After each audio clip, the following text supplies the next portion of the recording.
सामाजिक और आर्थिक महत्व को देखते हुए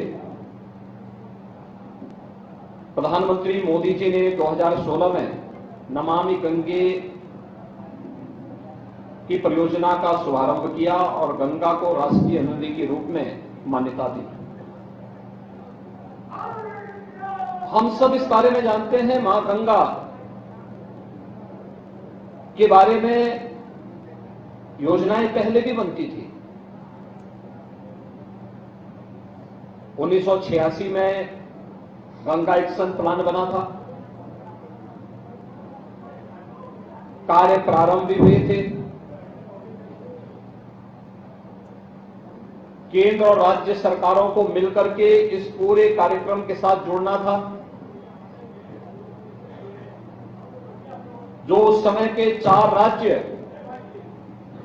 गंगा से जुड़े हुए थे, जिसमें उत्तर प्रदेश, उस समय उत्तराखंड नहीं बना था, उत्तर प्रदेश, बिहार और बंगाल, ये 3 राज्य थे, जिसमें झारखंड और उत्तराखंड बाद में बना। 5 राज्य इस अभियान के साथ जुड़े। लेकिन जब नमामि गंगे परियोजना के पहले इन सभी कार्यों का मूल्यांकन हुआ तो हम इस निष्कर्ष पर पहुंचे थे कि गंगा पहले से ज्यादा प्रदूषित हुई है। नमामि गंगे परियोजना प्रधानमंत्री मोदी जी की वह अत्यंत महत्वपूर्ण परियोजना थी, जिसने आजादी के बाद भारत की नदी संस्कृति को पुनर्जीवित करने का एक महत्वपूर्ण कार्य प्रारंभ किया। और मुझे प्रसन्नता है कि मां गंगा के लगभग 2500 किलोमीटर के अपने लंबे प्रवाह में जो 5 राज्य आते हैं, उन 5 राज्यों में उत्तर प्रदेश के अंदर मां गंगा का आशीर्वाद और यमुना जी का आशीर्वाद सर्वाधिक प्राप्त होता है। और उत्तर प्रदेश नमामि गंगे परियोजना में सफलतापूर्वक उन कार्यक्रमों को आगे बढ़ाने में सफल हुआ। आपके सामने यहां पे उदाहरण हो सकता आया हो, ये 250 किलोमीटर का जो मां गंगा का लंबा प्रवाह है, गंगोत्री से लेकर के गंगा सागर तक, इसका सबसे क्रिटिकल जो पॉइंट था वह था कानपुर। कानपुर में ऐसी स्थिति थी कि गंगा के जल में जलीय जीव भी नष्ट हो गए थे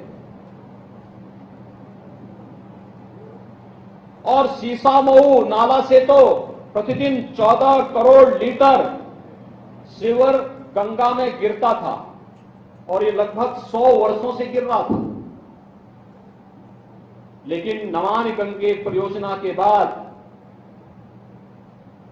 आज कानपुर में जो सीवर पॉइंट था सीसामऊ का, वह एक सेल्फी पॉइंट बना और प्रधानमंत्री मोदी जी ने स्वयं वहां पर आकर के इस कार्य की सराहना भी की। आज वहां एक भी बूंद सीवर नहीं गिरता है, जलीय जीव फिर से वहां पुनर्जीवित हो गए हैं।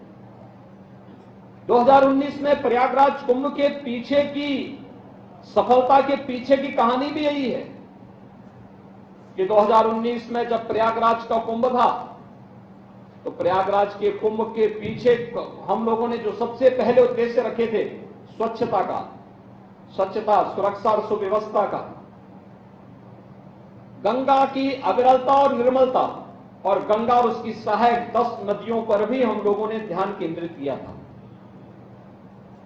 आपने देखा होगा दशकों बाद प्रयागराज कुंभ में अविरल और निर्मल जल पूज्य संतों को और श्रद्धालु जनों को प्राप्त हुआ था और देखते ही देखते